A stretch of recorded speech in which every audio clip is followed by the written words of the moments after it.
It was just a way of looking. Both Bill and I were veterans of the post-Korean War. We had a lot in common. I played tennis, he pitched horseshoes. I like that picture of the horseshoe thing. People used to do that. I haven't seen anybody do it in a long time. But if they do it, watch out. Really? Oh, Lord. They are good. Don't get in it, huh? Bill could throw a horseshoe over a man and block. 3 points. Does anybody here remember him pitching horseshoes? And can make the turn in the air. But I think that it was only a metaphor because I did a project called Pink Horseshoes. Did you? Yeah, and it sold out. So I was So you can't even get that. I was going to be punished any way I could just to make friends. But I think that the thing is that it wasn't, there were so many resources available in Wisconsin. And it simply opened your eyes to what the possibilities were. And I then joined another print shop in Minneapolis, and that's when I went to Los Angeles in front of it. And then you could be visiting artists and always make a point of every college that you went to. So it was this. Then I met Carolyn. How was that? Me and Carolyn? Yeah. Probably the best thing. I thought you had known him forever. Yeah, You're both from Mississippi, is that true? right. But I didn't have a ponytail. Curly had a ponytail? So, I remember the of course, ponytail. He's down, he's hiding.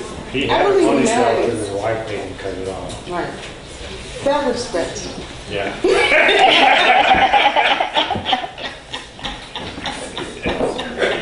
He had no hair up front, Oh, no, that's the way the ponytail gets. but he was in trouble. No, I think that they say water seeks its own level. Friendship seeks its own level too. I mean, you always become friends with people who understand what your motivations are, and you equally understand their motivations, and you also have a plan. And that plan is just simply to work together. And Well, he's much loved here, especially by Faith, and there are a number of people here who I believe have worked with Curly Holton's EPI. What does it stand for? Experimental Print Institute. Yeah. I named it. Did you? It's a wonderful name. They have this really wonderful place you can stay in. I don't make prints, but I always want to go there and stay. Well, it means actually older artists who know the tricks teach the young dog the tricks and leave them free to make their own prints any way that they really wanted to. And that was the thing about Bill. I never saw such ugly prints in my life. I mean, some of the worst stuff that you would really want to do. It can happen. But it was filled with happiness.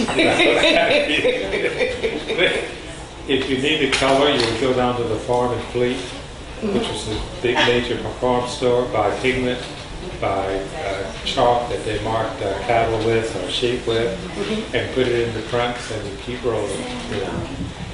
And actually, the irony was is that in Paris I exhibited on Rue Jacques Collot, which was the place where printmaking in Europe, in Paris at least, was founded by Jacques Collot during, I think, the 18th century. And also, the printer that printed with Pollock also had his atelier on the same street. So that from Barnardale to Paris is that you're involved with the medium, and also the surrounds of glass making and paper making and things like this. That was a wonderful contact, so that the experience was simply a resource for working, an excuse for working in times where there were no places to work. And I never sold a print. In fact, Bill found the same prints under the hood of my car that I had driven away with. You never sold the print until when? I wasn't selling it. I'm sorry to interrupt you, but some people can't hear in the Oh, back. I'm sorry. And they're interested, but they can't. You never sold the print until when? I wouldn't sell them. No, you didn't sell it. I didn't like them. You didn't like them well enough. I didn't like them well enough. No, I didn't like them at all. I sort of felt that they were nothing compared to the rest of my art. I mean, I was a perfectionist in a certain way. I didn't want the print outside on a deck for a frog to get into the print at night. Really? I didn't want fog to, keep the print wet and things like this. Right. Wisconsin, though, has high humidity. If it's wet at night, it's dry by 9 o'clock the next morning. And I didn't really want that sense of nature in my prints. Plus, have the darkness, the horseshoes, the horse, the dogs, the cats, and things like this. That wasn't art to me, I mean, actually, You wanted to control it.